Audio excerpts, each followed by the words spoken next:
పార్వతీపురం మన్యం జిల్లా కేంద్రంలో వైఎస్ఆర్సీపీ తరపున వెన్నుపోటు కార్యక్రమం దిగ్విజయంగా జరిగింది.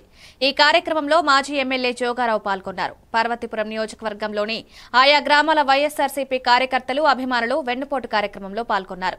అనంతరం మాజీ ఎమ్మెల్యే మాట్లాడుతూ చంద్రబాబు ప్రభుత్వం ప్రజలను వెన్నుపోటు పడిచారని, ప్రజలకు మంచి చేస్తారని చెప్పి ఇంతవరకు ఒక్క హామీ పథకం అమలుపరచలేదన్నారు.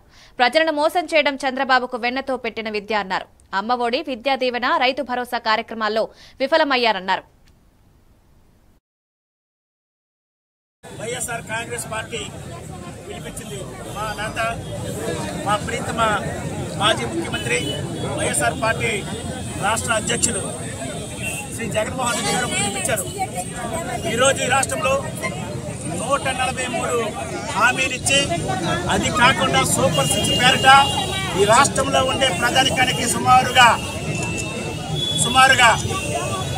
5 కోట్ల ప్రజానికానికి మోసం చేసిన వైనాన్ని, కడుపులో ఉన్న బిడ్డ దగ్గర నుండి పండు ముసలి వరకు ఈ రాష్ట్రంలో ఉండే బడుగు బలహీన వర్గాలకి, నిమ్న జాతులకి, అట్టడుగు వర్గాలకి, గ్రామాల్లో ఉండే మహిళలకి, యువతకి, మరి ముఖ్యంగా ఎస్సీ ఎస్టీలకి, బలహీన వర్గాలకి మోసం చేసిన విషయాన్ని ఈ రాష్ట్ర ప్రజలు తరపున ప్రజా గుర్తుకై పేదవాడు అవసరాన్ని తీర్చమని ఈ ప్రభుత్వం యొక్క మెడలో వంచాలనే ఆలోచనతోనే ఈరోజు ఈ వెన్నుపోటు దివస కార్యక్రమం అనేది చేయడం జరిగింది.